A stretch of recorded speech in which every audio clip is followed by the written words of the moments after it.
Mummy, I said sorry, my 5-year-old Lily cried. Bang! Victoria pulled the trigger. The bullet tore into my child's shoulder. Blood everywhere. Lily screamed, "Daddy, it hurts!" Victoria stood cold, pistol steady. Her ball brushed my driveway. She broke the rules. 3 minutes later, SWAT boxed in Victoria and cuffed her. Before the full story, drop where you're watching from and hit like, subscribe for more. The sun burned clear that Saturday morning. Birds stitched bright sound through the air, and the street looked harmless until it wasn't. Lily wore her favorite pink dress with tiny butterflies. She looked like spring. "Daddy, can I draw with chalk on our driveway?" Big brown eyes hopeful. "Of course," I said, kissing her hair. "Stay in our driveway, okay?" "I promise." She raced outside with her rainbow chalks. From the kitchen window, I watched a rainbow bloom. Then our family, me, Julia, and Lily, 3 stick figures holding hands. The house felt like a lullaby. The kettle clicked. Email pings. Her humming floated in. I didn't know the next minutes would tear our lives open. Julia was at the grocery store. I poured coffee, answered 2 messages, listened to Lily sing. Peace sat on the table like a warm cup. I didn't see Victoria Hale, HOA president, 2 houses down, studying my child with glacier eyes. For 2 years she ruled our block by paper cuts and threats, notices for everything, grass an inch too high, mailbox shade non-compliant, Christmas lights 2 days late. We paid, we complied, we kept our heads down. Last month she'd barked at Lily for playing on our lawn. Lily cried for hours. I filed a complaint. Nothing happened. Victoria was the board. Her hair yanked into a severe bun, face set like a locked door, eyes that never warmed. She mailed fines like confetti and called it order. We followed rules because we wanted peace, because moving wasn't an option yet, because bullies fatten on resistance. I kept telling myself she was just a bitter neighbor, but in her stare I saw something cracked and hungry. I was pouring a second cup when her voice knifed the air outside, sharp, furious, close. My mug slipped. Porcelain shattered on tile. I ran. "You stupid little brat, keep this neighborhood clean." Victoria towered over Lily. My girl sobbed. Victoria crushed the chalk box in her fist. "This is HOA property. You're vandalizing." Lily hiccuped apologies. "Daddy said I could draw on our driveway." "It's my jurisdiction," Victoria snapped. "No chalk." She hurled the box. It smashed Lily's cheek, and she stumbled back, wailing. I bolted onto the porch, heart detonating. I scooped Lily. A red mark bloomed on her face. "Your child is killing property values," Victoria said. "Expect a $5,000 violation." She savored the word. "She's 5, I said, trembling. "She drew on our driveway." "Rules are rules," Victoria barked. "People like you don't belong here." I told her to leave before I called the police. Her eyes narrowed to razors. "You're threatening me? I'll make you regret it." She touched something under her cardigan, a shape that did not belong in a morning like this. My stomach turned to ice. I carried Lily inside. Julia came home. We iced the cheek and held our girl while she shook. "We need to move," Julia said. "We can't afford it," I whispered, and hated the truth. 2 weeks limped by. Lily wouldn't step past the threshold. Nightmares chewed her sleep. Lawyers told us HOA wars crawl for years. Then Tuesday arrived with quiet teeth. I was working from home. Julia was at the office. Lily asked for her pink ball from the garage. "Stay in our yard," I said. She nodded. I watched her bounce. Careful small steps, careful small life on our concrete. 3 minutes at my desk. 3 minutes too long. A crack blasted the street. Then Lily's scream tore the sky. I sprinted outside and nearly fell. Lily lay on the driveway, pink turning crimson. Tiny hands clenched her shoulder.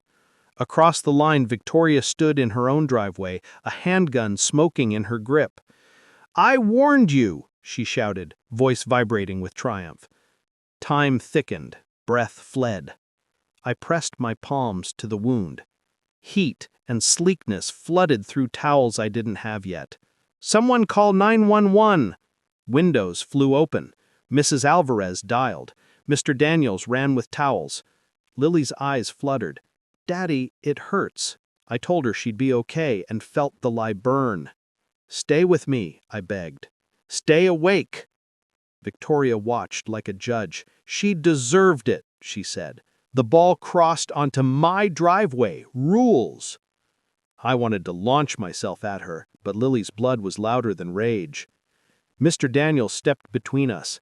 "I'll handle her," he said, voice shaking. Victoria lifted the gun again, preaching "stand your ground" to a bleeding child. Sirens braided the air. Cruisers and an ambulance howled into our street. Paramedics took Lily from my arms when I broke apart inside. "Sir, let us work," a medic said gently. They strapped my girl to a stretcher, pale as paper. The dress ruined. I climbed into the ambulance. Pressure on the wound. IV started. "Through and through shoulder," one medic said. 2 inches lower and lucky. My 5-year-old was lucky. I called Julia with hands that wouldn't stop shaking. "Lily's been shot. Memorial Hospital. Victoria shot her." Julia screamed and drove. Lily's lashes fluttered. "I love Mommy. I love you, Daddy. I'm sorry I played with my ball." "You did nothing wrong," I said, and wept. Red lights blurred. Sirens wailed. Lily drifted, but I begged her for words, for any thread to hold her here. "Tell me the princess story," she whispered. Even now she wanted the ending where courage wins. I told it between sobs, a brave princess named Lily, who always finds her way home. Doors crashed open. Surgeons swept her inside. "Sir, you need to wait. That sentence is a cliff." The doors swallowed my daughter. I slid down a wall, hands painted with her blood, world ringing. Julia burst through the ER and saw me. The sound she made didn't belong to language. We held each other upright. "Bullet past the shoulder," I managed. "They think, maybe, she'll be okay." Maybe. Hours stretched thin and cruel. Officer Singh took my statement. I told him about Victoria's reign of paper terror, about threats and fines, about a pink ball barely kissing a line of concrete. His jaw clenched. "She called 911 herself," he said. "Claims self-defense and property protection." Julia's voice broke. "She's 5! "We have witnesses," he said. "We'll build it right." He warned us money and lawyers twist systems, but neighbors had already given statements. Video would come. For once, the street had watched and chosen the truth. 6 hours later, a surgeon in tired scrubs found us. "Lily's alive," he said. "Clean pass through the shoulder, no major arteries. She'll need PT, but the prognosis is good." My knees finally found the floor. "There's something else," he added softly. Even under anesthesia, she apologized, over and over. "The trauma is significant." Victoria hadn't just torn flesh. She'd shot childhood. In recovery, Lily looked tinier than ever, wrapped in wires and machines. We took her hands and anchored her back. "We're here," Julia whispered. Lily woke and cried, "Sorry," into our palms, until sleep pulled her under again. By morning, the story exploded. HOA president shoots 5-year-old over a ball. Cameras gathered outside. I gave one statement into a dozen microphones. "My daughter is 5, a ball bounced, and adult fired." The clip detonated online. Victoria's posts about standards resurfaced. The internet doesn't forget, it excavates. People dug up complaints, threats, gun registrations, smug photos with "order and values" captions. Protesters formed outside her house with signs, "Justice for Lily. Children aren't violations." The HOA board scrambled, stripped her title, and called for investigations. None of it returned my daughter's sleep. What I hadn't said yet: in those 3 minutes after the shot, while towels pressed and neighbors shouted, Victoria calmly built her defense on the phone. She told someone, "I felt threatened. The child damaged my property." That sentence still makes my hands shake. Mr. Daniels edged closer and told her to put the gun down. She aimed at him and lectured about respect. More neighbors ringed the driveway, voices wobbling with fury and fear. "You shot a child, a baby," Mrs. Alvarez said. "Her ball trespassed," Victoria screamed back. "The bylaws." "There's a child bleeding," Mr. Daniels yelled, "and you're quoting bylaws." Sirens swelled and stopped at the block's end. Not patrol cars this time. Armored van, shields, rifles. SWAT spilled out like thunder. A bullhorn boomed. "This is the police. Drop the weapon." Victoria looked briefly human, confused. "I'm a law-banning citizen," she shouted. "I was defending property. I'm the HOA president." The voice didn't flinch. "Final warning." I was still holding Lily when red dots bloomed across Victoria's chest. She lifted the gun, a twitch, a threat, a habit. Commands cracked the air. Fear finally found her face. "Wait, wait," she gasped, and the pistol clattered to concrete. SWAT surged, pinned, cuffed. She kept yelling about violations as they hauled her past the blood she made. Officer Singh leaned in as they loaded her. "You shot a 5-year-old over a ball," he said. "You're done." She cried then, not remorse, but rage at consequences. Our ambulance pulled away, siren a straight line into the city. 8 days in the hospital followed. Nightmares, trembling, the small hand squeezing mine like a life rope. PT made her sob. The arm wouldn't rise. "What if I can't draw rainbows?" she asked. I lied. "Like fathers do." "You will." A child psychologist said the word we feared: PTSD. Lily avoided windows. "What if the lady comes back?" "She can't," I promised. Not sure I believed it. The prosecutor, Amanda Cho, called with charges: attempted murder, assault with a deadly weapon, child endangerment, illegal discharge of a firearm. She said, "We'll fight everything they throw." Victoria's attorney staged a press conference about community standards and fear for safety. The media chewed them up, but it told us the war ahead. At the preliminary hearing, Lily's fingers dug crescents into my arm. Across the room, Victoria stared like ice. Trial set for 6 months. $5 million bail posted like pocket change. She went home, 2 houses down, while we fortified doors and slept in shifts. Her team even filed a restraining order against us.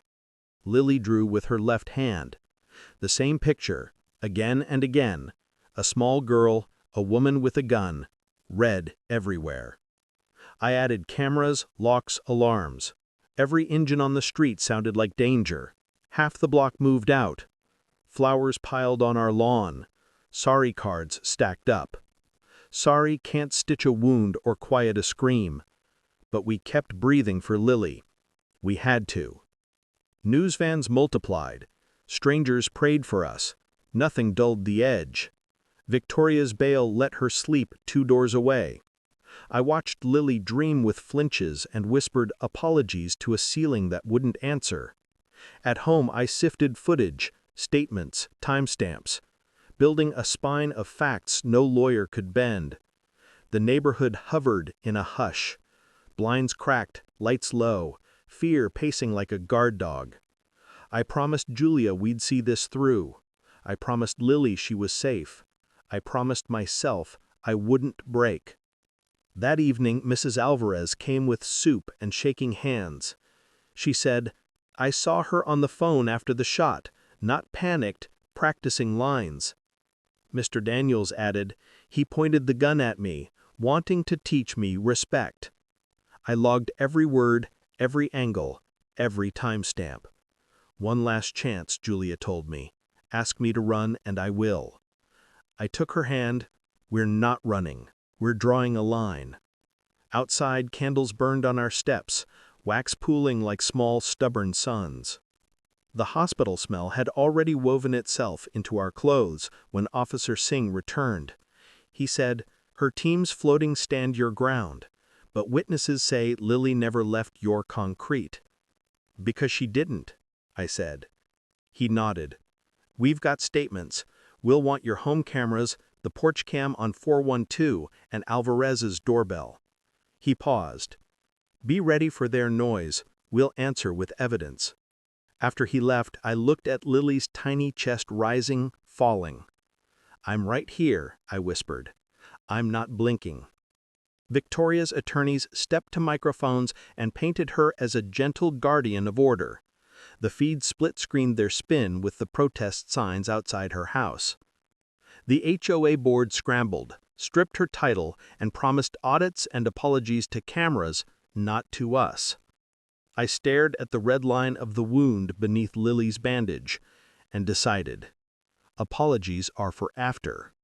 Justice is for now. Days blurred. Lily woke from nightmares and apologized to the room. "You don't say sorry to the world," Julia told her. "The world says sorry to you." I set up more locks, more lenses, more backups. A GoFundMe appeared, neighbors, then strangers. I read messages at 3 a.m. until words fuzzed and only one sentence remained. "We believe you." The headline wouldn't die. HOA president shoots child over ball. People unearthed Victoria's online sermons about standards, her complaint trail, the swaggering fines. They counted her guns and her grievances. The crowd in front of her house grew, voices careful but firm. The board met in a hailstorm of contrition and suspended half its members. I didn't care about their optics. I cared about one verdict. A legal think piece asked if property culture had gone rabid. Comment sections for once sang mostly the same tune, "Children are not violations." Someone posted our doorcam freeze frame, the ball kissing the driveway seam, Lily's feet squarely on our slab. Julia turned the laptop away from Lily. "Tomorrow we bring her home," she said. "We make this house gentle again." Before discharge, the therapist sat with us. "Triggers will ambush her," she warned. "Noise, concrete lines, doors." "What do we do?" I asked. "Name the monsters, make them smaller, keep routines, let her draw." Lily traced a rainbow with her left hand, colors trembling, then steadier. "Princess Lily is brave," she whispered, and my throat closed around a prayer. Back on our street, silence had weight. Neighbors waved with careful eyes. I pressed fresh towels by the door and hid the ruined ones. At 6 p.m., I watched footage from that day again, every second cataloged, my anger cooling to something surgical. Julia stood behind me and put a hand on my shoulder. "We fight," she said. "We win," I answered. We didn't say how long it might take. 3 nights later, Mrs. Alvarez described Victoria's words minutes after the shooting. Calm, rehearsed, obscene. Mr. Daniels described the gun's gleam and the lecture about bylaws while my child bled. More neighbors spoke, small tyrannies, mailed threats, measuring tapes at dawn. I recorded it all. "She was waiting for an excuse," Julia said. I nodded, and she found one that bounced. We relived the SWAT arrival in statements. The bullhorn, the red dots, the clatter of the gun. Lily flinched when I said laser, so I stopped saying that. Instead, we said, "The helpers came." On paper, I left nothing soft. Angles, distances, audio levels, decibel spikes. Facts are the ropes you throw across a river. Victoria tried to recite statutes as the tactical line advanced. The video caught the moment her certainty cracked, the breath before surrender. She still yelled trespass while they cuffed her. Officer Singh's voice, steady and low, ended the clip. "You're done." I saved it in 3 places and labeled it with the time and the weather. Amanda Cho called with the charging sheet. "We're filing all of it," she said. "Attempted murder, ADW, child endangerment, illegal discharge. Will it hold?" "It's strong," she said, "and we'll make it stronger." The defense staged another presser about fear and castle doctrine. The feeds cut from their podium to the chalk rainbow still faint on our drive. Standards versus crayons. Let the jury see both. At the preliminary, Lily's nails bit crescents into my arm. Across the aisle, Victoria stared through us. The judge set trial 6 months out, $5 million posted like a shrug. She went home, we locked ours. Her lawyers filed a restraining order for theater. Lily drew the same scene, left-handed, again and again, as if finishing the picture might change it. 8 hospital days turned to therapy weeks. "What if I can't draw rainbows?" she asked. "Then we'll invent new colors," I said. She smiled a little. Nights were harder. Julia rocked her through lightning cracks and car door thumps. I learned which floors creaked before dawn and how to breathe like I wasn't breaking.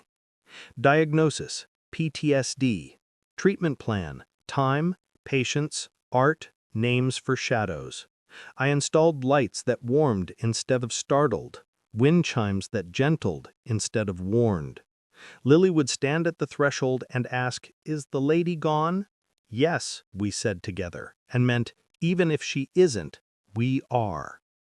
Amanda prepped us for war. "They will blame, stretch, insinuate," she said. "We will return to tape, to time, to truth." Julia's jaw set in a new way. Grief had forged her into something luminous and sharp. "We will not be quiet," she told the empty living room. The house, at last, believed her. The media carousel kept spinning. We rationed screens.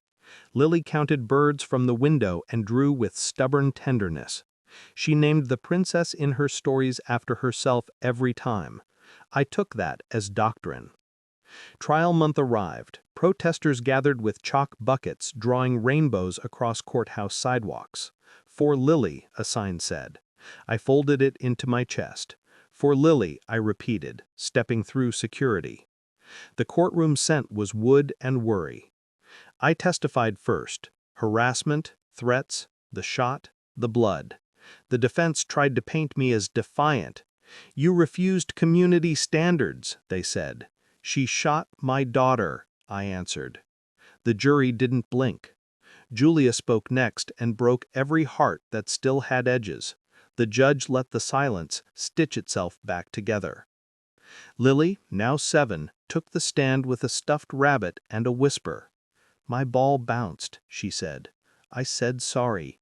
She shot me anyway." The defense tried a door she would not open. "Did you step on her driveway?" "No," Lily said, small and thunderous. "Just my ball." Something in the room decided to stop pretending. 17 witnesses, 3 cameras, a trajectory that didn't lie. The defense muttered doctrines that crumbled under timestamps. Amanda's closing was quiet. "Rules are for people. People are not for rules." The jury nodded like they'd been waiting to hear it phrased that plainly. Deliberations lasted 3 hours that felt like years. We sat holding the middle seat between us as if our hands could hold time. When the bailiff called us in, my heart tried to outrun my ribs. "Guilty," the foreperson said. "Attempted murder, ADW, child endangerment, each count a rung out of a pit." Victoria erupted. Wrong, rules, order, until the gavel cut the performance. The judge remanded her. The aisle she'd walked in on her heels, she left in chains. Outside, chalk rainbows brightened under new sunlight. Sentencing returned 2 months later. In 3 decades, rarely have I seen such remorselessness. Life, with parole barred for 25 years. Victoria shouted about money and lawyers. The judge pointed toward a door that didn't care.